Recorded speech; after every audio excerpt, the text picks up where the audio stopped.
My name is Paul Edgar. I work at the Clements Center for National Security, and welcome to our event today. Our panel discussion titled Striking the Ayatollah, War Powers, Political Order and Consequences. As a preliminary, I simply ask that you refrain from disrupting this event out of respect for our guests and also respect for our audience. If you do interrupt the event, you'll be politely but firmly escorted out. This event is hosted by the Clements Center for National Security, the Strauss Center for International Security and Law, and the Intelligence Studies Project, a joint initiative of the Clements and Strauss Centers. And I've just got about 2 minutes worth of an opening thought before I introduce the panelists and turn it over to them. But perhaps, especially in times of crises and high emotions, it's worth taking a moment to remember our mission here at the university and the mission of those of us who are embedded at the university. Our job is to learn and to educate, to grow in knowledge and transmit that knowledge, and that's what this session is about. We aren't here to condemn an administration, nor to lionize an administration.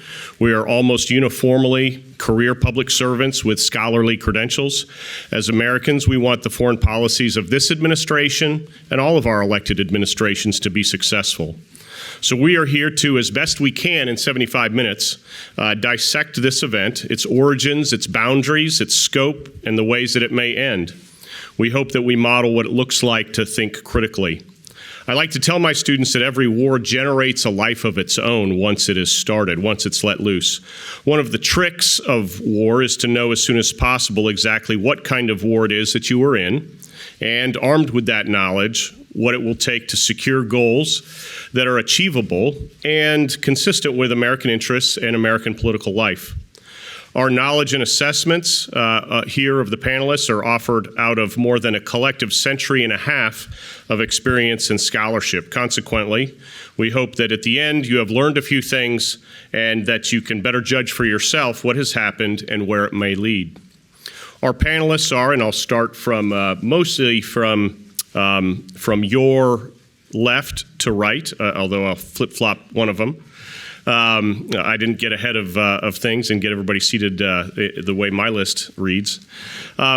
So first, Paul Pope, former CIA case officer with experience in the Middle East and the Indian subcontinent. Most senior role was Chief of Training and Tradecraft with CIA. Adam Klein, director of the Strauss Center, on faculty at Texas School of Law. And before joining us, Adam was the Senate-confirmed chairman of the United States Privacy and Civil Liberties Oversight Board. General Vince Brooks. Normally when we introduce General Brooks, we highlight his most senior commands, plural, in Korea. But for today, we want to highlight that General Brooks was commander of U.S. Army Central and Third Army, frequently referred to in short as RCENT, the land component of our combatant command, Central Command. He was the RCENT commander, in fact, when the plan that the United States is executing now was first designed and rehearsed. Of course, it's certainly gone through probably a few updates since then, but he was there at the beginning. Steve Slick, former CIA case officer with experience in the Middle East. He was station chief at Tel Aviv, previous special assistant to the president, and the senior director for intelligence programs and reform on the staff of the National Security Council. And our moderator today, Alexandra Sukalo, director of the Intelligence Studies Project and an assistant professor here at the LBJ School. Before earning her PhD in history from Stanford, she spent many years of service as an intelligence officer with NGA and CIA. And I'll turn that over now to Dr. Sukalo. Thank you so much, Dr. Edgar, and thank you for being here today. I want to just go over the format. We're going to let each of the panelists have about 10 minutes to talk, and then I'm going to lead a few moderated questions, and then we're going to open it up for audience questions. So please think of them as our panelists speak. Professor Pope, let's start with you. Can you kind of set the scene for us of how we got to this moment? Okay, I will try to do that, and I'm going to depend on my notes more than I normally do. Most of you that have heard me know I don't usually do that too much, but there's a lot of ground to cover, and I want to make sure I cover it properly. So I'm very familiar with the events and policies leading up to this date. I was on a task force, we were just talking about it a minute ago, in the 87, 88 timeframe when we were reflagging American ships. This was at the National Security Council, going down there to the National Security Council. And so it's been a long journey to get here. So I'm supposed to say, well, how did we get here? And I guess the theme that I want to start with is the where are we now and how did we get here question is usually posed. The purpose of that is to sort of set up the rest of the discussion to talk about, where we're going and how this might play out. And I would just make the point that I have the term I've come up with, I call it a blue force analytic problem. And by that, what I mean is that when a conflict involves the United States, evaluating the likelihood of outcomes requires knowing what we're trying to do and how we plan to do it. I understand the operational tactical side of what we're doing very well, and I have great confidence in our forces' ability to do it. But I'm still not certain about our desired end state. And there's several options that it could be. One option is a military campaign to eliminate all offensive capability and knock the Iranian nuclear program back. And the other option is regime change to try to create some kind of stable government. And then there's sort of a hybrid where you decapitate but don't worry about creating a stable government and see what happens. And I'm not really sure which one of those here's we find ourselves in right now on the U.S. side. So with that giant caveat, let me turn to characterizing how we got here and focus more on the Iranian side. For almost 5 decades, various U.S. administrations have watched Iran pursue a focused, unrelenting policy of resistance. I'm going to use resistance as a shorthand. It's a term that they use to the U.S., to the existing world order, and to the existence of the State of Israel. Their military operations, their alliances, their political and diplomatic initiatives shifted and were fluid during this period, but the regime's identity and their purpose was remarkably constant during those decades. It's kind of blows my mind just as looking at some of my students out here to think about the fact that when I was your age, we were still sort of describing Iran in the same way that we are now. Even when blustering and proclaiming resistance, however, as a narrative, the regime became progressively more keenly aware of their relative weaknesses in conventional forces and their economic strength. So they pulled off this amazing balancing act, and it was based on both very clever strategic analysis and orchestration of their situation, paying a lot of attention to us, and then it was also shaped by what I'll call Darwinism. And those were times when they acted in such a way that we took forceful steps to push them back and kind of remind them of the hard realities of hard power. And so it was kind of shaped by, and we have evolved. It's what I'm trying to get at is I think we evolved over a number of decades into this constant competition, probing one another, with the Iranians being expert at avoiding crossing certain lines. The consequences for the region have been pretty terrible for particular countries in the region. Syria, Lebanon, Iraq, they all have their own problems. Iran didn't create all the problems, but they worsened them, and especially in all 3 of those. It was if you compare where Abu Dhabi, to stick to the theme of when I was your age, Abu Dhabi and Dubai were when I was your age. And if you compared the beautiful cities of Beirut and Damascus, which were highly educated populations with a lot of things going for them and where they could be today, I think the Iranians have played a really negative role in the development of the Middle East, not to mention, mass atrocities, large refugee flows, et cetera, with great long-term consequences and regional consequences. I mean, we could go off the subject here and talk about whether Syrian refugee flows is why the Brits left, the EU. So it's been an amazingly long and constant struggle. As recently as 3 or 4 years ago, you could have come into this auditorium and heard a presentation on Iran's proxy forces. And now I'm going to switch to a little bit of an editorial. And I think we described those proxy forces and that situation as it was sort of like just an inevitable part of the current international scene. So, for example, when the Iranians were supporting the Houthis in firing missiles at ships, we sort of treated it as if we knew that was happening, and we talked about it happening, but we retaliated mainly against the Houthis. And so I feel that over those decades, and I don't have time to talk about it except maybe during questions, but if you go back all the way to the period on that task force I was on with on the reflagging, it was run by Undersecretary Armacost. If you go all the way back to time, you'll see situations in where we're kind of going into a tit-for-tat mode as opposed to a real deterrent mode, I think. And you could, I'd have to support that offline because we don't have time for it. I guess what I'm trying to say is to make an analogy to like human relationships. I think in some ways we became codependent with Iran. And if you don't know what codependency is, if you have a drunk uncle that comes to Christmas and nobody says anything to him because they don't want to make a scene, that's codependency, okay? It's like it's not worth the cost of intervening.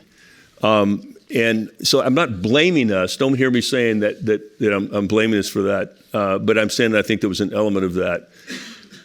Our preferred tool of punishment has been economic sanctions recently, or in the last decade or so. And they have actually been very effective at hurting the Iranian economy, almost completely ineffective at shaping the policy of the regime. And so that's the only exception to this, or a big exception to this in terms of them kind of keeping the boundaries set, was the death of Qasem Soleimani in 2020. So let me be clear. I'm not saying that we should have done what we're doing now long ago. What I'm saying is that we are doing what we're doing now because we did not shape the space of acceptable Iranian conflict earlier. We did not create deterrents and red lines that we meant. And now we have crossed those, and it's pretty hard to see how we go back. I think there were times when we did knock them back. When we hit the nuclear program last summer, it did not result in this situation that we're in now. And when we sank most of their Navy the first time in the late 80s, it did not lead to a broader war, but it did change their behavior in the Straits. There have been hardline administrations and not hardline administrations during that period. So what I'm describing is that I'm basically saying that before gray zone was a buzzword in the national security arena, they were operating in the gray zone very effectively. And I think we've broken out of that, and this is the part I'll very quickly cover what I think has changed in the last year or so.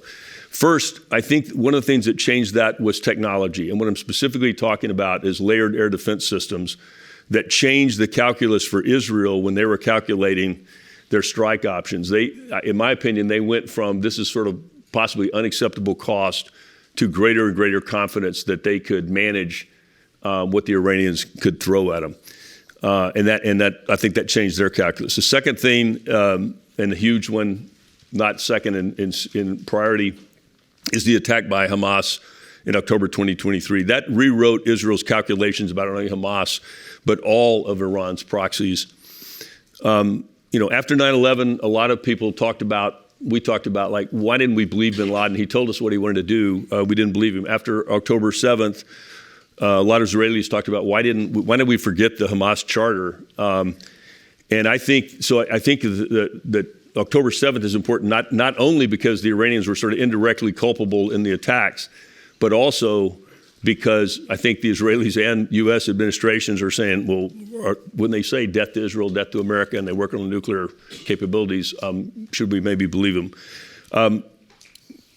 The third thing, like the development of the air defense system, when the Israelis virtually decapitated Hezbollah, it was similar in the sense that it changed their calculations. A tool the Iranians had for retaliation was sort of taken away from them.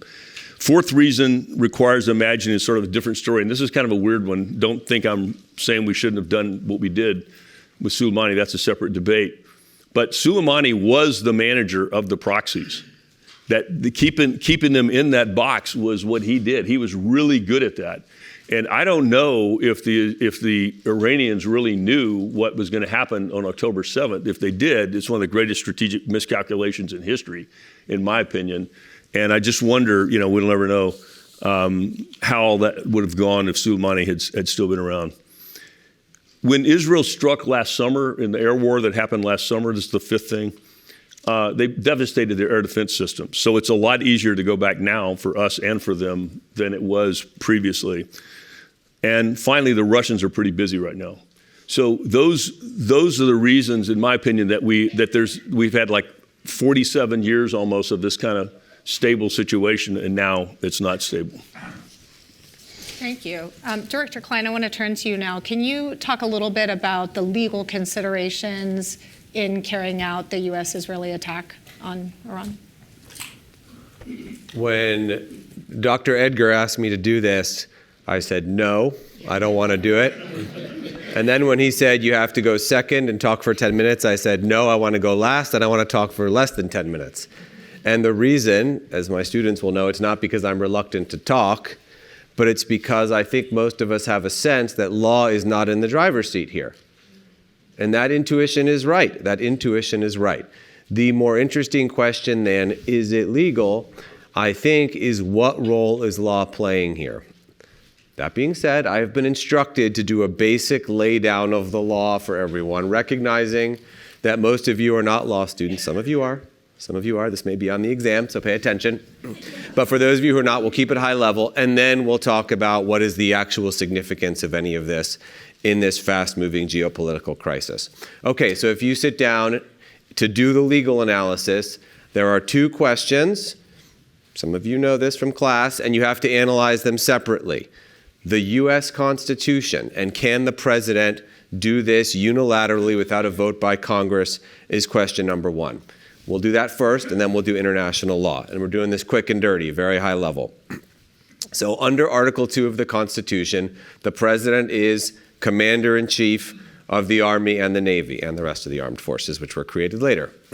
So the question is, does that mean the president has the authority to order the armed forces to do anything that they could conceivably do?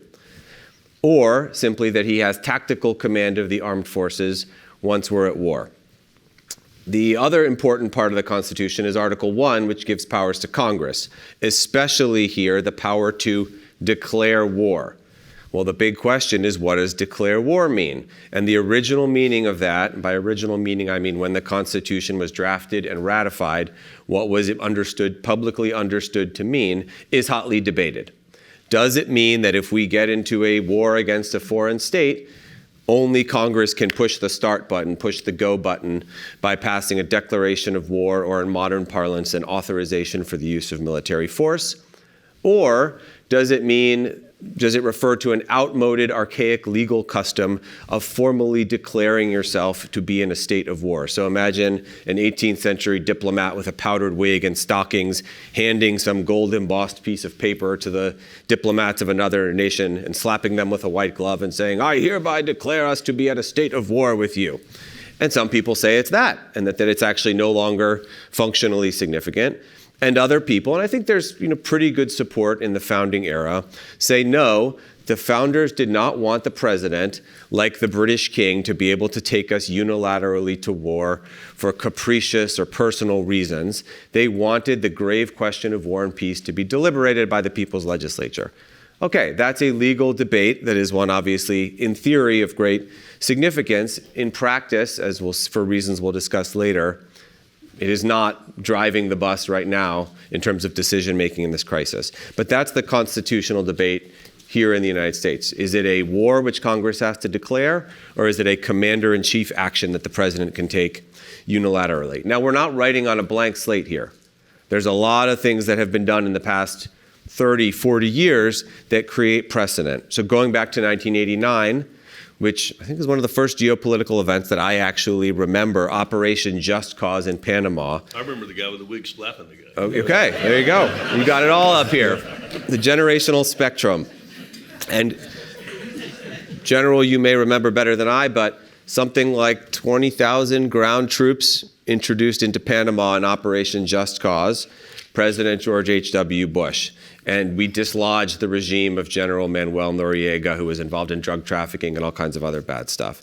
Then Kosovo, President Clinton with an air campaign against the government of Serbia. Perhaps most on point is the Libya operation in 2011, where Libya had not for a long time undertaken any hostile action toward the United States. It had undertaken terrorism in the 80s. But President Obama ordered U.S. forces to support an international operation for humanitarian reasons in Libya. The U.S. forces launched more than 600 missiles and precision-guided bombs at Libyan forces. It was a sovereign state adversary. It led directly to regime change. Again, there was no immediate threat to the United States. Certainly, Libya at that time had less recent U.S. blood on its hands than Iran does. Iran killed something like 600 U.S. soldiers in Iraq through its proxy networks. Recently, Iranian proxies have shot drones at U.S. bases in the Middle East, killing U.S. service members. And yet, the Obama administration took the position in a long and well-reasoned opinion from the Justice Department's office that writes these things, saying that the president had authority as commander-in-chief because there were no ground forces introduced, because of the scope and duration of the operation were limited. This was something that the president could do. And I'll just note that the Speaker of the House at the time, Speaker Pelosi, said, yep, president can do this, hands off for Congress, we don't need to authorize this. And I'll let you all make your own judgments about the degree to which partisan affiliations lead to shifting opinions on questions of the balance of executive and congressional power among people on all sides. Another factor here is the who started it question. It's accepted that if someone attacks us, the president, as commander-in-chief, has authority to direct U.S. forces to respond. So unlike a squabble between 5-year-olds, who started it actually matters.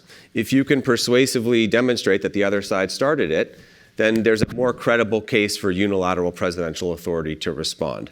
And here, there are points to be argued. I mean, you can certainly make a case that Iran has been an ongoing campaign of hostilities against the United States for some time. On the other hand, if you were taking the other side, you might argue, why now? Why is this the moment when we had to react with overwhelming force? I leave that to you. Your judgment is as good as mine. Very briefly on international law. So the key legal rule here, and this is the law between states, by the way. This is separate from our U.S. constitutional debate. So we've jumped the tracks. We're now in international law. Forget about everything I just told you. The basic rule comes from the United Nations Charter, which is a treaty that the United States has ratified. So it is a binding legal obligation that the United States has assumed. And its basic rule is that states pledge to refrain in their international relations from the threat or use of force against the territorial integrity or political independence of any state. Now, there's a critical exception to that rule for self-defense. So there are two factors here that I think would influence the analysis. One is this self-defense? Can this plausibly be characterized as self-defense given this series of hostile acts that Iran has engaged in against the United States? I forgot to mention, by the way, the attempted assassinations of President Trump, other former U.S. officials, Iranian diplomats in the United States. Again, there's no court that's going to decide this. So the question is, does the world community find it persuasive that these things give rise to a claim of self-defense? The other factor here is that it's quite implausible for Iran to claim the protection of this principle after having systematically undermined the territorial integrity and political independence of pretty much every other country in the region going back decades, funding proxy networks, turning Lebanon from the state of the Lebanese people into effectively a foreign operating base for the Iranian Revolutionary Guard Corps. And we now see, actually, in the past couple days, the Lebanese government and armed forces coming out strongly against Iran's attempts to enlist Hezbollah and thereby Lebanon in this campaign. And it seems to be having, again, disastrous results for the people and state of Lebanon for having done that. Syria, another example where Iranian proxies in Syria, Hezbollah specifically, killed hundreds of thousands of Syrians in the civil war there. So Iran's violation of this principle at every step has proved disastrous for the peoples of the region. So it would be a bit ironic for them to shelter behind that. Now note what's missing from this international law discussion. The 30,000 Iranians who were massacred, mostly teenagers, educated young people like many of you sitting here, who came out with unbelievable courage, with no weapons, and stood up to goons and thugs who shot them down, beat them down, murdered them in the hospitals, tortured them. That is, I think, something that is going undiscussed largely in the public narratives about this. the tens of millions of Iranians who have suffered under this regime. It's not a factor in the legal analysis, at least in orthodox international law. Humanitarian intervention, which the U.S. has on occasion asserted in the past, is not universally accepted as a basis for violating the territorial integrity of another state. But I do think it's very important that we remember that as a factor relevant to the legitimacy of this operation, if not its legality. Okay, wrapping up. I have here a post by the great Jack Goldsmith. Some of you may know him. He wrote our casebook for foreign relations law, Kaylin. I see you nodding there, from last year. And the post says, it's called, "Law is irrelevant to the U.S. attack on Iran, and Congress is on the hook as much as the president." You can't write that on the exam, by the way. So why is he saying that? We know that law is not driving this. At most, it is a factor invoked in support of the legitimacy of the operation or against the legitimacy of the operation. Now, why does he say Congress is on the hook as much as the president? Congress built, funded, and handed the president the most powerful military in the world, has passed statutes and appropriations authorizing us to base these forces in all kinds of vulnerable and strategically relevant places around the world. Congress has passed very few restrictions on how that military will be used, perhaps for good reason, and has shown no willingness or ability to enforce any red lines around presidential notification or presidential going to Congress for consent. The international environment moves fast. Congress today moves very slow. It's very difficult for the process of legislation to keep up. And of course, partisan allegiance prevails in every instance over institutional allegiance nowadays. This is not a situation that President Trump created. The Libya example shows that very well. But this is the logical endpoint of a path that we as a republic have been traveling down for some time. Thank you. General Brooks, to turn to you now, could you characterize the operation for us? Absolutely. First, it's a delight to be with this panel, as always, with Paul and Adam and Steve with their experiences, and Alexandra as well. Thanks for moderating. It's as I think back to my senior year as a cadet at West Point that began in 1979, ended in 1980. That's about when this problem started with the Islamic Revolution in Iran as they seized the United States Embassy in Tehran. And we've been on a collision course with periodic collisions ever since. Without doubt, in my full career of time, just ending in 2019, a few years ago, Iran was the perpetual problem. It was not the Soviet Union, which seemed to be the biggest problem when I was first commissioned. But the perpetual problem was the Islamic State in Iran. And so this is in many ways a fulfillment of a long-running story. And as with much of history, which runs on a continuum, this particular action is an inflection point in that long-running continuum.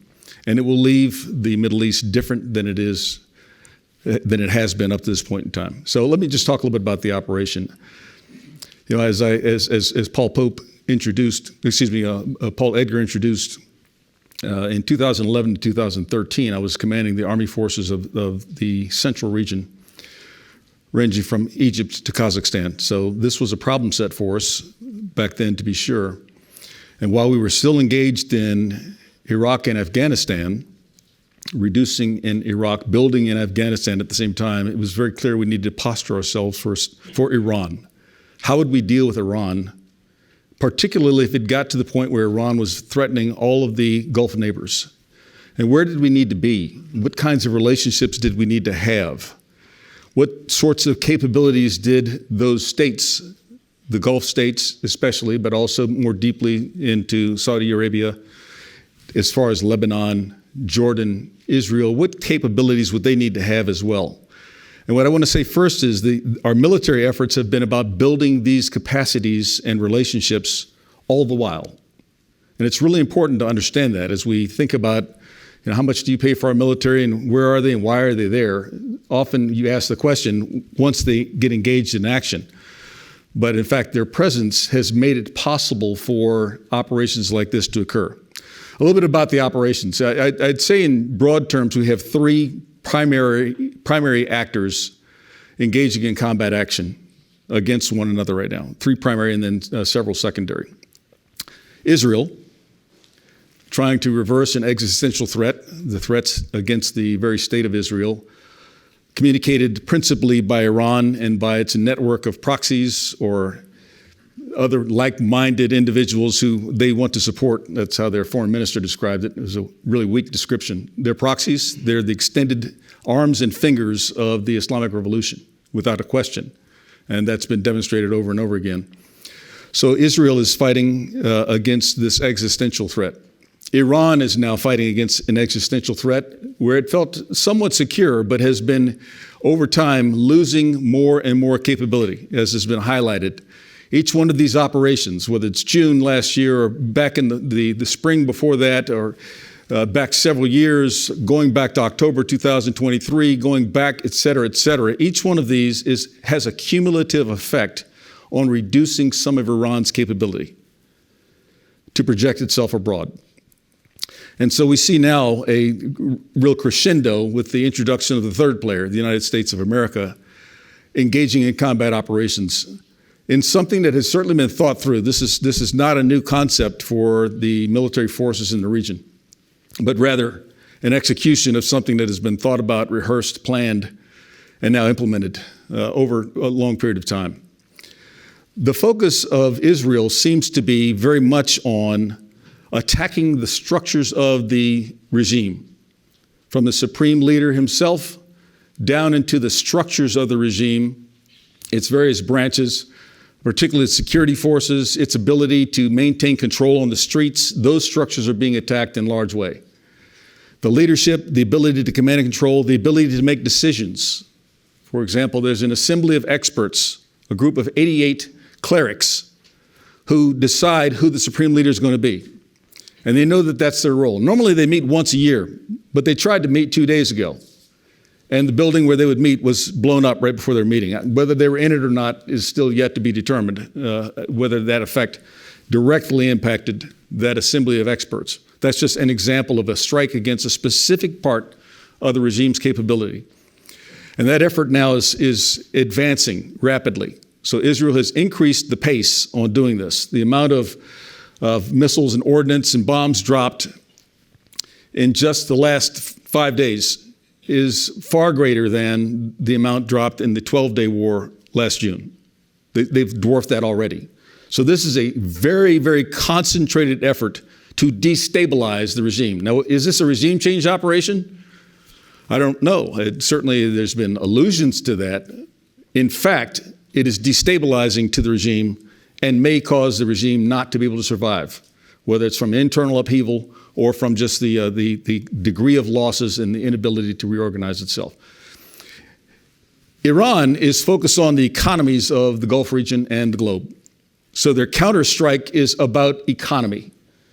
That's why they're striking not only the places where the U.S. had forces based, from Iraq through Kuwait to Saudi Arabia to Qatar to Bahrain to the United Arab Emirates to Oman to Jordan to Israel and even to Cyprus. And all of these have been struck by Iran over the last few days. An extraordinary reach that demonstrates the capacity they actually had with long-range missiles and with drones that are being used in a much more significant way than ever before.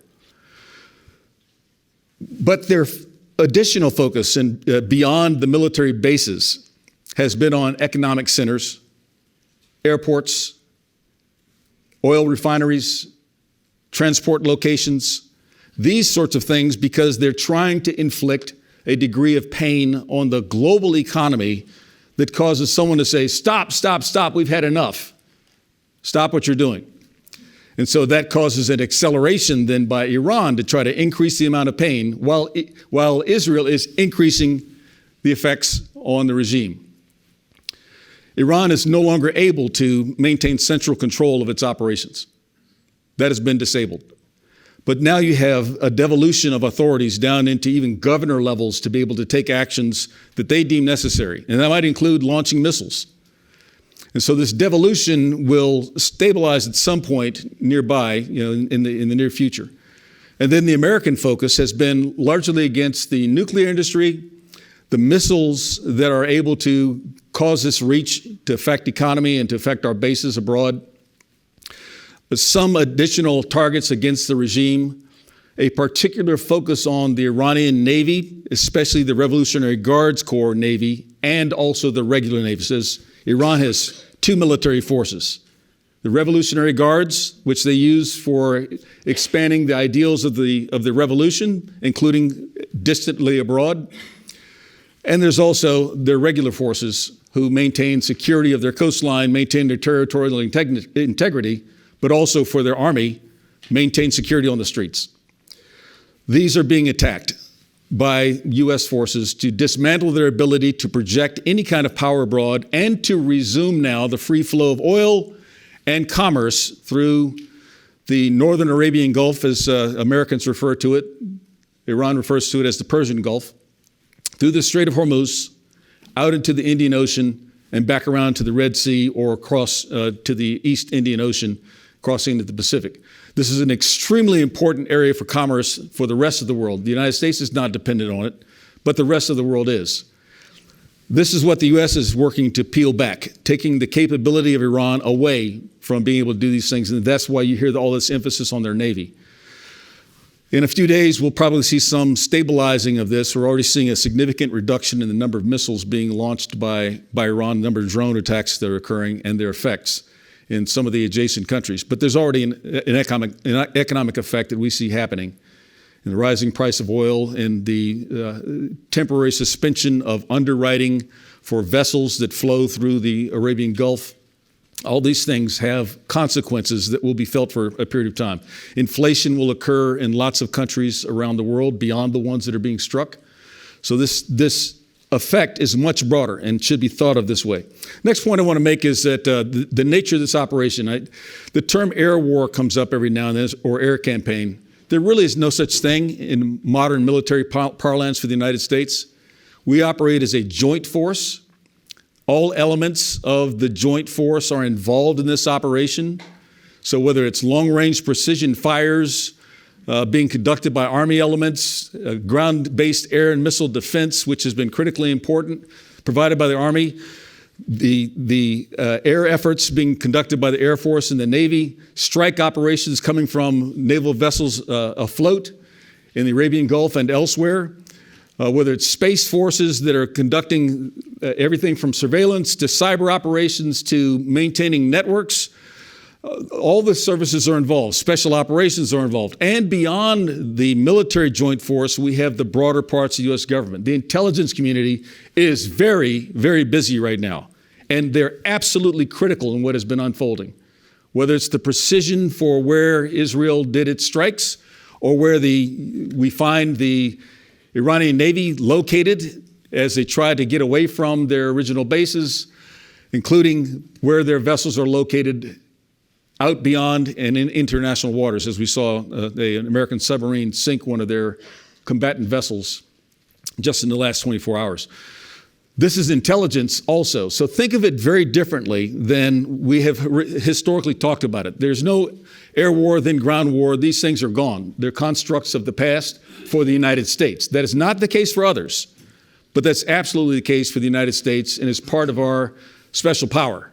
Quite honestly, it's one of the things we have that others do not have. And so I've talked a little bit about the regime and its structure. I've talked about the nature of joint operations and the long continuity that brings us to this point in time. We'll see if this begins to change direction in a few days. Let me just take a few seconds to talk about some of the strategic implications for the region.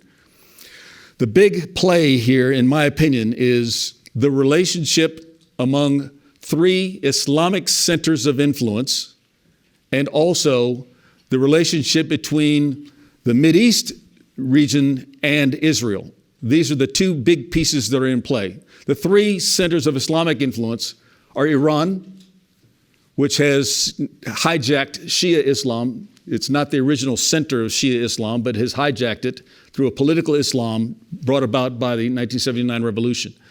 Saudi Arabia, which is a center of Sunni Islam, but accused by the Shia as also the source of Wahhabist extremist ideology.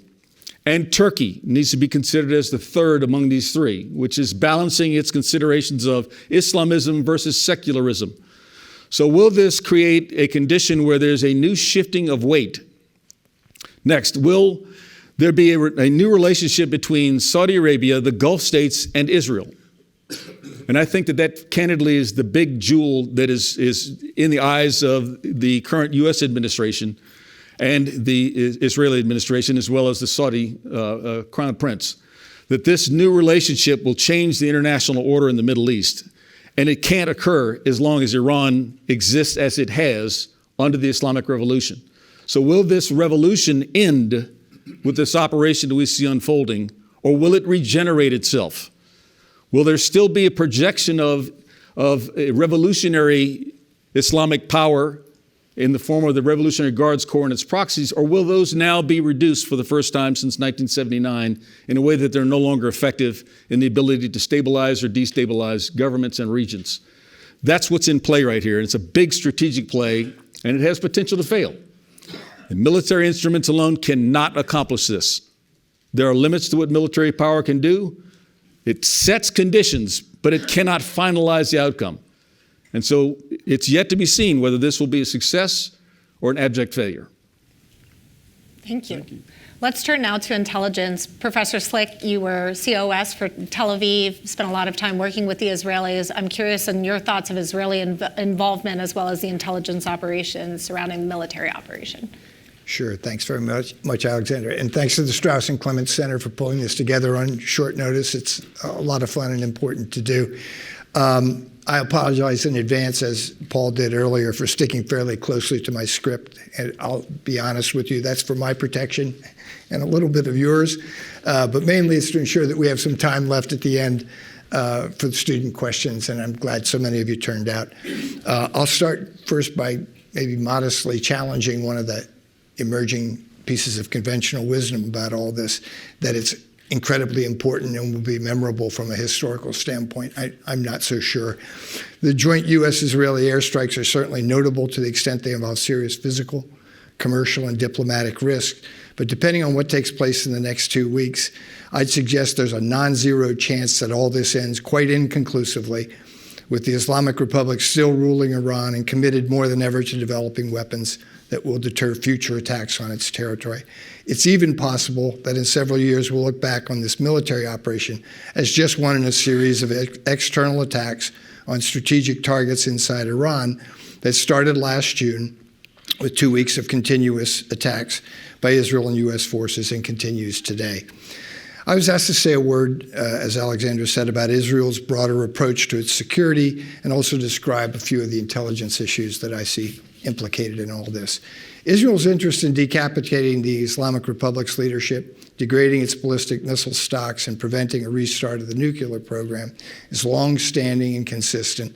For decades, Israel's primary security threat has been the terrorism conducted by regional proxies that we've already discussed: Hamas in Gaza and the West Bank, Hezbollah in Lebanon, the Houthis in Yemen. The horrific October 7th, 2023 attacks by Hamas in southern Israel punctuated for Israel the futility of fighting with the proxies while their Iranian sponsors enjoy safe haven behind an international border, while the Iran was at the same time moving steadily toward a military nuclear capacity. Israeli security officials who talked about a never-ending war between the wars, a periodic mowing of the grass, an expression I really dislike, have now shifted to the rhetoric of cutting the head off the snake, right? Choose your metaphor. In the post-October 7th climate of fear and vulnerability, Israeli leaders planned for attacks inside Iran and looked for opportunities to change the regime in Tehran. The red line against direct military attacks inside Iran was crossed last June, when the U.S. joined in attacks against air defense and nuclear targets and helped Israel defend against Iran's retaliation. Israeli strategists regard the installation of a new regime in Tehran, one that recognizes Israel, renounces nuclear weapons, and ends support to terrorism, as essential to Israel's long-term security. The American administration apparently agreed with Prime Minister Netanyahu and is pursuing this joint air campaign against Iranian government targets. I mentioned Israel's embattled Prime Minister, Bibi Netanyahu, but it would be a mistake to attribute this policy of aggressively confronting Iran solely to the leader of a right-wing government in Jerusalem. Israeli society is deeply divided on many issues, but there's widespread support for the need to neutralize the threat posed by the Islamic Republic. With respect to intelligence matters, I'll move quickly through several of these. Any decision by a U.S. president to undertake a major military operation overseas inevitably includes a role for our large and highly capable intelligence community. Even for a chief executive who's openly dismissive, or at least highly skeptical, of our intelligence agencies, it's safe to assume that intelligence information and judgments from our IC were produced and consumed not only by the military planners and operators, but also likely by the president and his senior advisors. This intelligence work is and should remain hidden from public view. But in the fullness of time, it will be important to study the IC's work on this conflict and learn lessons from what proved to be accurate, insightful, and influential intelligence we may have provided, and also what IC information and assessments may have been flawed or misleading or unhelpful. In this regard, there are already signs that intelligence produced to support the president and his advisors is beginning to leak, with the aim of shaping the coming public debate over the wisdom, motives, and timing of this operation. I encourage you all as students to ignore these politically motivated leaks of individual intelligence reports or unheeded intelligence warnings. They're invariably distorted or at least taken out of context. And the cable news debates about classified intelligence reports only makes the IC's job harder and further erodes the trust that must exist between the producers of intelligence and the consumers who are ultimately elected and responsible for keeping us safe. There are at least 3 categories of intelligence that would likely have been produced in support of this major military action: strategic assessments, tactical intelligence reporting, and possibly covert influence directives. I'll touch on them very quickly. The IC would be asked to generate, or more likely to update, existing intelligence assessments on strategic questions, like the status of Iran's nuclear program, the regime's likely response to an Israeli or joint U.S.-Israeli attack, the expected public and private responses by key regional states, the loyalty of Iran's army, police, and other secular security organs, and likely succession scenarios if the supreme leader were killed, as he apparently has been. The demands for tactical intelligence, as General Brooks mentioned, to support a large-scale air campaign like this one are enormous. The Pentagon claimed several days ago that more than 1,000 discrete targets had been struck and that hundreds more would be attacked and destroyed in the coming days. Each of these targets is supported by a targeting package informed by all-source intelligence that helps determine the time and manner of attack, the assigned munition, and this is all followed up by imaging and formal bomb damage assessments of the effectiveness of attacks. Rinse and repeat, right? Finally, we can speculate about the possibility of U.S. efforts to shape conditions, that's a term of art, some of you will recognize it, inside Iran in favor of our preferred outcomes. While the intelligence community's primary role is to inform the decisions of our elected and appointed leaders, U.S. law allows the president to issue a written order to the CIA director authorizing him to shape conditions abroad in support of identified U.S. policies.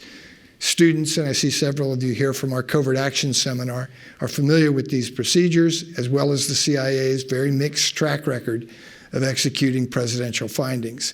But if such a written order existed to support the military operation against Iran, we could speculate about whether the U.S. is already engaged or has been engaged for some period of time in secret activities to weaken, splinter, or deceive the regime, or to bolster specific operation groups or leaders. None of us knows if CIA was assigned a covert action mission in this conflict. But again, in the fullness of time, this will be a question that will be asked, and we can evaluate the performance of U.S. intelligence in the overall scope of the 2026 U.S.-Israeli attacks on the Islamic Republic. We should not, though, hold our breath on learning more about these covert action questions, since the official records on Operation TP Ajax, which some of you know is the overthrow of the Iranian Prime Minister Mohammad Mossadegh in 1953, were not declassified and disclosed to the public for almost 60 years, more than half a century earlier this century. So with that, I'll surrender the stage and look forward to the questions. Thank you. So I'm going to take moderator's prerogative and ask 2 or 3 questions and then open the floor to you all. This is a question for Director Klein, but General Brooks, I would welcome your thoughts on this as well. Operation Epic Fury has targeted Iran's missile launchers, stockpiles, and drones. Yet since Saturday, Iran has launched as many as 2,000 drones, according to New York Times reporting.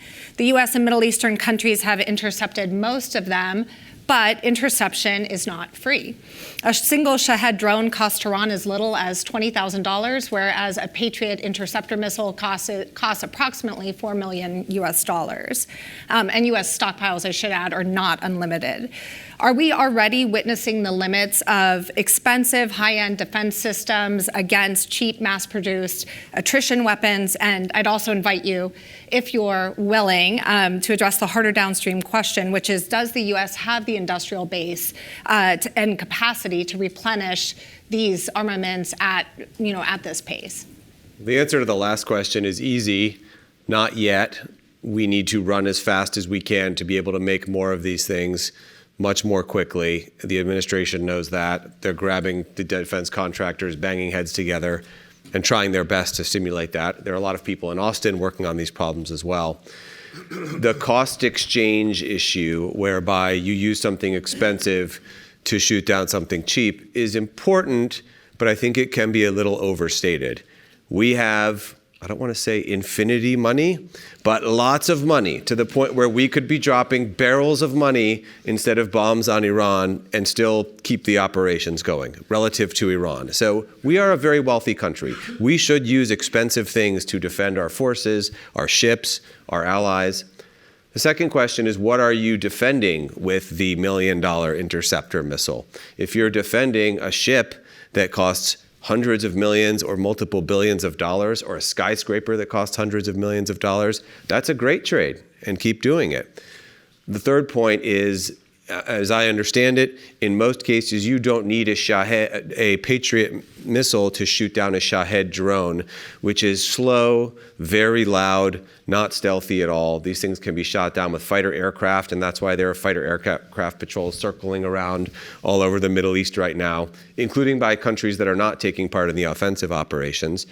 We've developed, the U.S. and the defense industry have developed low-cost, laser-guided rockets that are very cheap, cheaper than the drone, that can be used to shoot these things down. You can use gun-based defenses that are targeted with radar and AI to shoot these things down. The Ukrainians, big difference, have developed low-cost ways to shoot these Shaheds down, which we can learn from, presumably are learning from. The Israelis have fielded a laser defense system to defeat drones called Iron Beam that has just become operational in the last few months. So it's an important question. I think it's slightly overstated. There are some other interesting technology innovations that I've seen in what's been publicly available so far on the US side. We are using a hacked version of the Shahed drone on our side. We copied the design, we domesticated it. We said, this thing kind of works. We put US electronics in it, better engine, better systems, and we fired a lot of these things into Iran, apparently.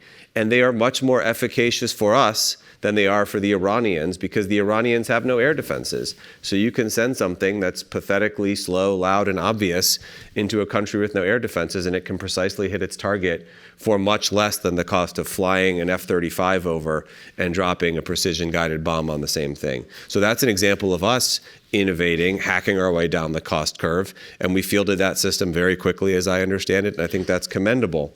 And then another point, which perhaps General Brooks can talk about, is the post-intermediate, post-INF treaty missiles that the Army has been firing in combat for the first time. Maybe you can talk about that.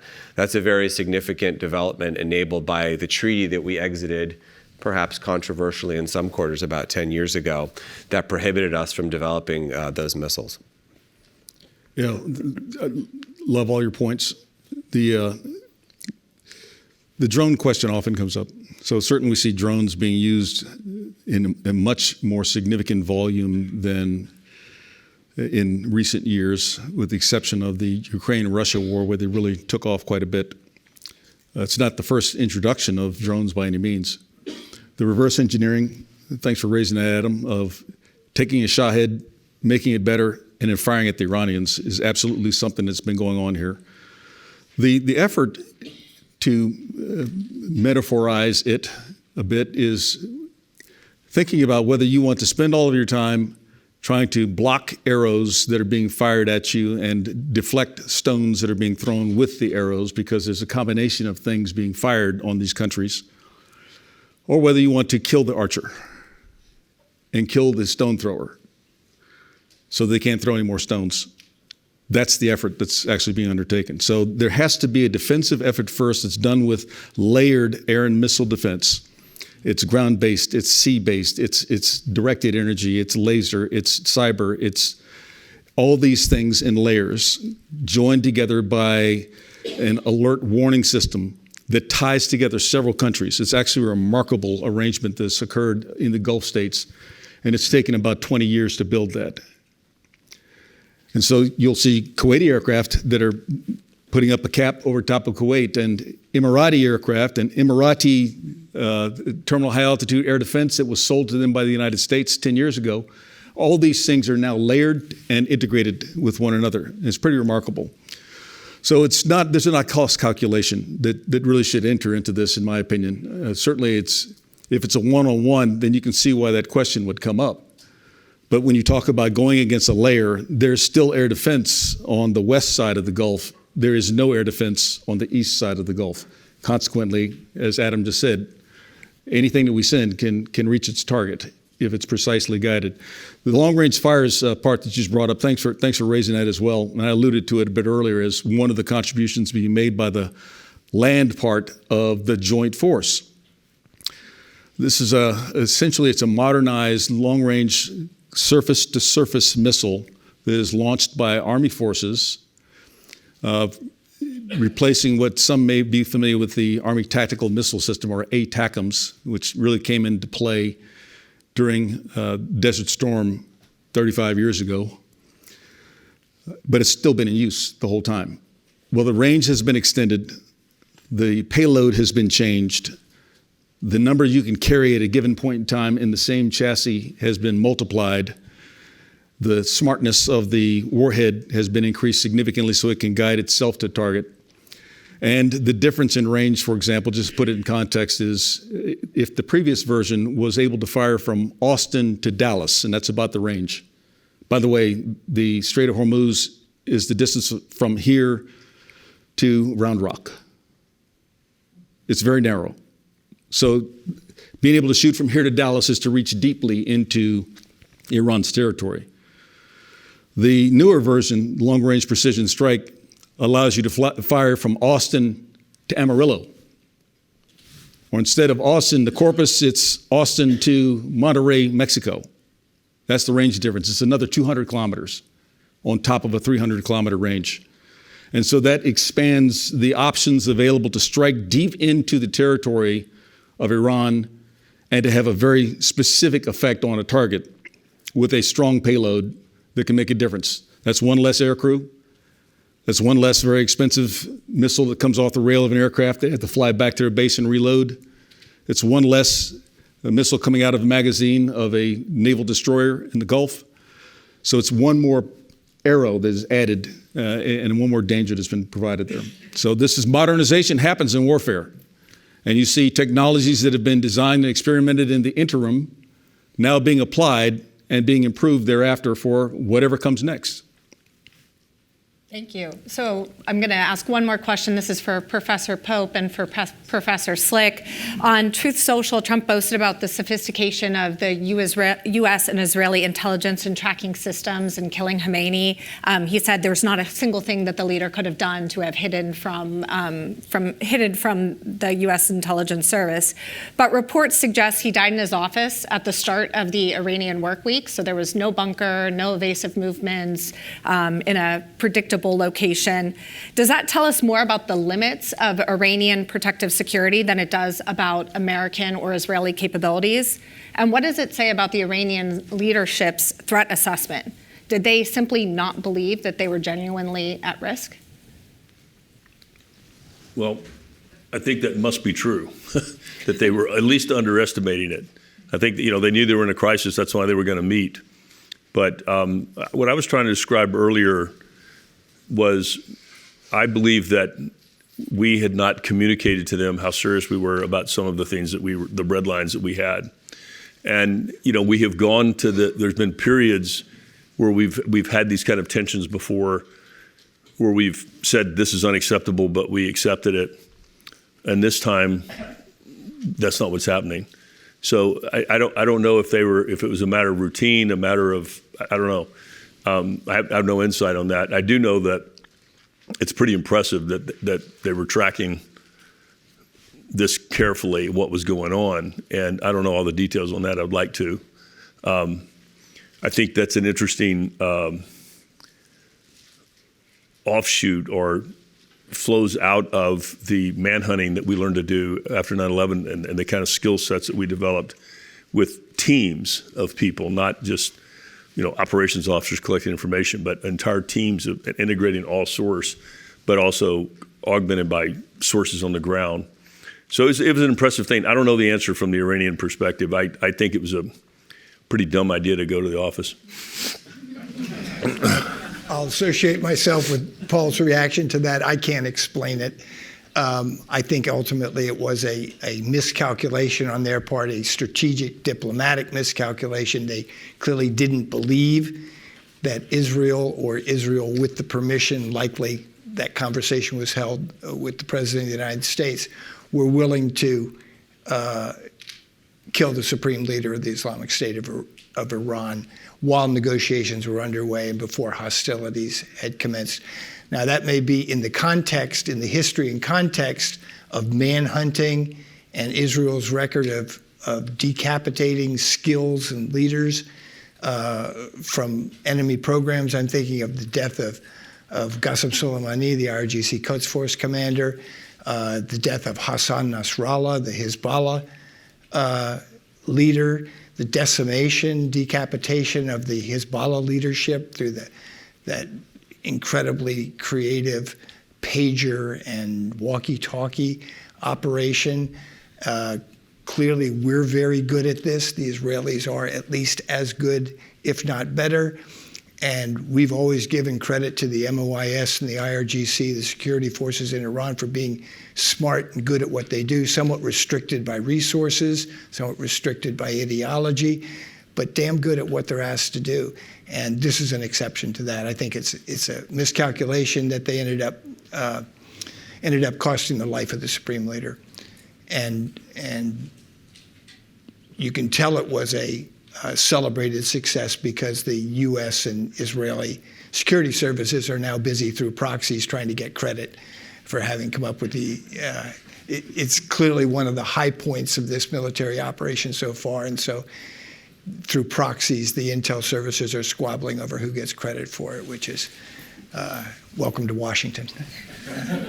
Well, perfect. So I'm going to open the floor now to questions from you all. We have 2 mics that are going to come around. So just please hold your questions until the mic is in front of you so that everybody can hear it.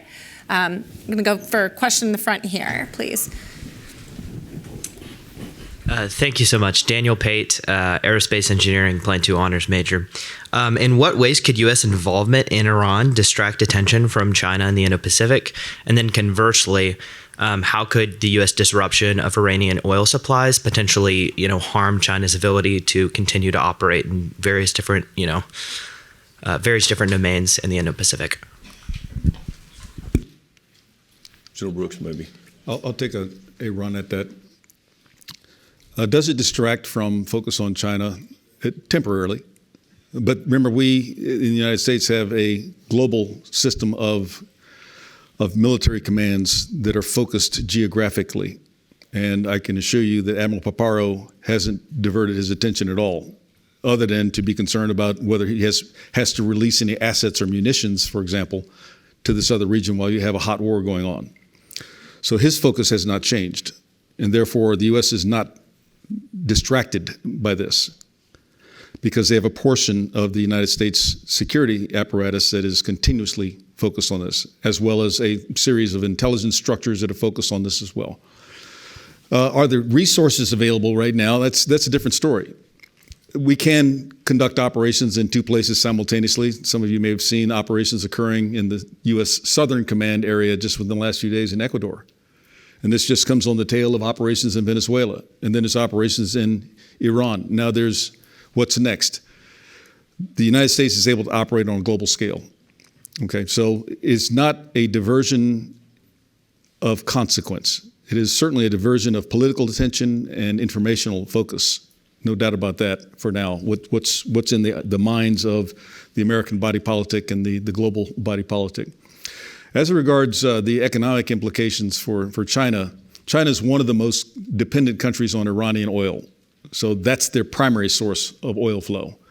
They have a supply of their own. Some of that is discount purchased oil from the Russian flows, even those that have been under sanctions. So they've built up their stocks over several years and will be fine for a while. But that will probably at some point require them to institute some state policies restricting things that are consumers, the consumption. There'll be controls that are applied by the Chinese Communist Party to make this period last longer so that there is not a dangerous implication for them that manifests visibly beyond China. It might be felt internally, but they're not going to let that go outside. In the meantime, what happens? There's oil already en route. So what happens to that oil? I would not be at all surprised if we didn't see an impounding of any Iranian oil, Iranian-sourced oil, on a global scale over the next week. That's just simply taken off the market, probably under U.S. control, like Venezuelan oil has become, at which time the United States can determine who gets oil and who doesn't.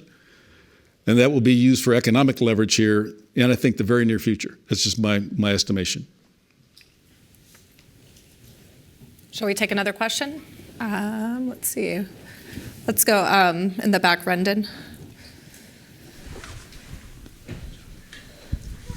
Hi, my name's Rendon. I'm a second-year MGPS student. My question is more for Professor Pope and Professor Slick, but anyone can really answer. Yesterday, CNN reported that the Trump administration, the CIA, are working to arm Kurds in Iran and neighboring countries. It kind of brought to mind reports from the administration earlier this year in 2025 about the CIA infiltration in Venezuela prior to that happening. I guess I was curious about this administration's stance towards the CIA and the publication of the CIA's activities. How do you think this undermines the CIA's ability to work in Iran? And do you see potential consequences because of the publication of this information? Well, I'll at least offer unequivocally the fact that we're able to read about that in an American newspaper and discuss it, whether it's true or not true, complete or incomplete, is not good. And it's a reflection of a lack of discipline and maybe some poor judgments by journalists, but they live in their own world. So none of that is good if true.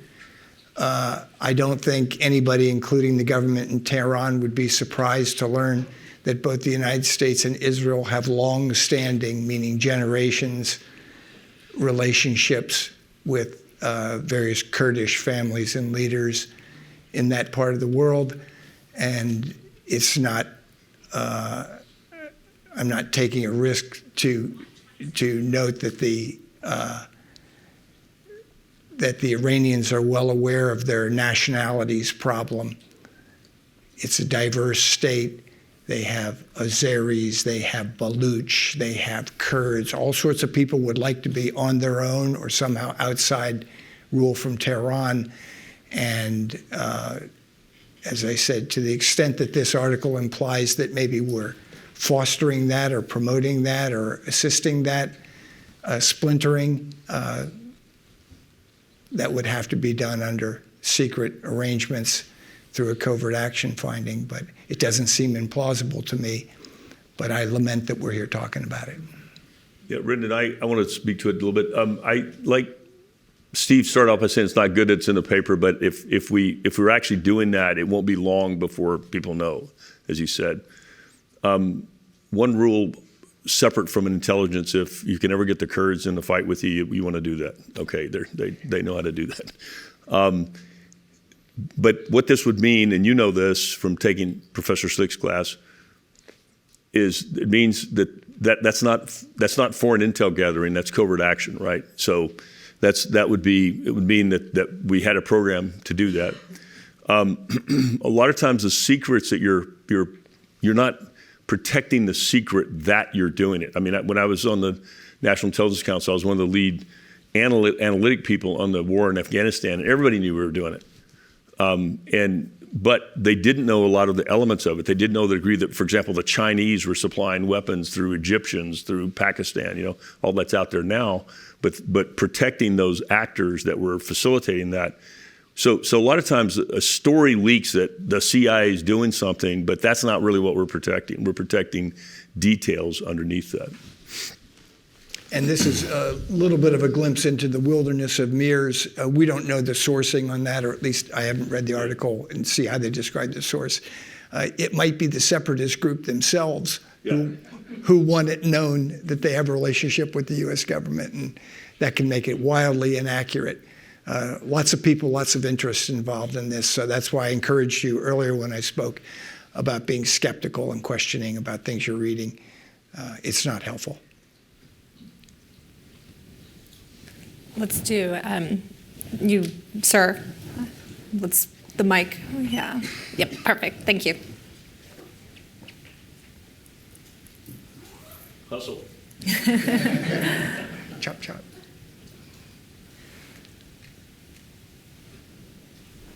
We're actually one behind, but we can do. Yep. Both of you can go.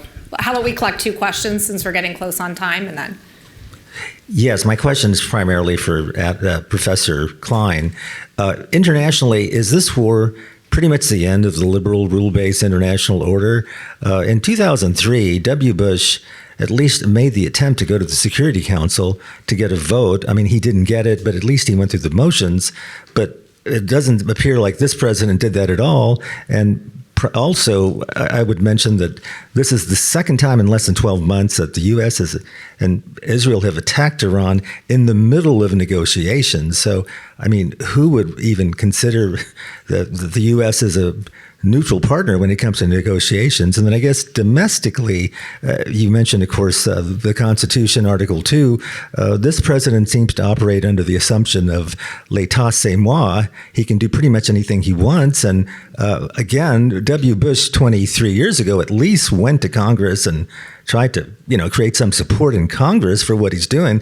This president, I don't believe, has even addressed the American people, and we're already in day 5 of this war. So shouldn't we be concerned about what's going on legally? Let's take one more question. You, sir, in front. My name is Wheeler. I'm a senior civil engineering major and a Clements Center fellow. I know you guys mentioned possible end states, and was just curious what do you think the desired end state is, and then what do you think is the most realistic end state? The first question I will address very briefly and just invite the audience to consider the degree to which the liberal international order is an emanation of the fact of overwhelming American military power, and whether the liberal international order would exist absent that fact, which General Brooks so eloquently described. On the domestic point, I'll just very quickly say there's a long track record of us progressively sliding towards greater executive unilateralism in the use of force. And as Jack Goldsmith pointed out, and as the cases that I mentioned pointed out, that has occurred under presidents and Congresses of both parties. And then on the second question, I just want to very quickly mention something that I think we have not gotten to yet. There were millions of people on the streets baying for the demise of the Iranian regime without any push, without any help from us. They went out there of their own volition. The regime is overwhelmingly unpopular. There's a small core of ideologically committed fanatics. Most of the rest of the leadership, based on the best information that I have seen, is in it for the money at this point and their positions. It is basically a giant mafia state where the IRGC runs most of the economy, takes most of the money out of the oil trade. Khamenei's son, who's apparently, supposedly, depending on what you believe on the internet, is the next supreme leader in waiting, has hundreds of millions of dollars stashed in London, flies to London for pricey medical treatments. So all is not what it seems. We cannot forget that there were millions of people out on the streets just a few weeks ago. The president said help is on the way. that's neither here nor there as a justification for the action. But this would not have happened, in my opinion, had it not been for that showing that is highly credible that the Iranians, if they can be sufficiently protected from getting massacred again, are ready to act on their own to get rid of this government. I want to speak to what I used the term desired end state when I was talking. And, this is, I'm going to get a little bit philosophical with you here. This is like it's not only a tough intel question, like if you're trying to assess what's going to happen. I'm telling you, that's a fool's errand right now to really trying to predict what's happening. If you get to what Adam's saying, though, what you have to ask yourself is it likely, is it possible or even likely that would be better than what currently exists? And there are a lot of people that believe that it could be much better than what exists. But what I'll tell you is that revolutions and changes of power like this, extremely hard to predict. I mean, if you look at the Russian Revolution, for example, you have Democrats and others in there trying to establish this revolution, and the hardcore people come out. So you don't really know who's going to come out. I think one of the things that is, as we meter what we're doing, do we want to own that solution or do we want to facilitate a solution? That's the tricky proposition, I think. When you invade like we did Iraq, we owned it. And I think now that's going to be, that is the question. The question you ask is what I was alluding to. And you can see, I'll just give an example. When I was in Iraq in 2004, I was around, and I'd been there in '88, and there were neighborhoods that had Sunni and Shia families living side by side, Sunni and Shias intermarrying, going to the same schools and everything. Within a year or two after the invasion, you didn't see that. You had Shia neighborhoods and Sunni neighborhoods. So how it's going to go in terms of these divisions that Steve was talking about, or other divisions that could emerge, is very difficult to tell. I don't think anybody can, I'm just cautioning against anybody saying this is what's going to happen, because they don't know. Well, I think we will end it there. Thank you so much, and give a round of applause for him.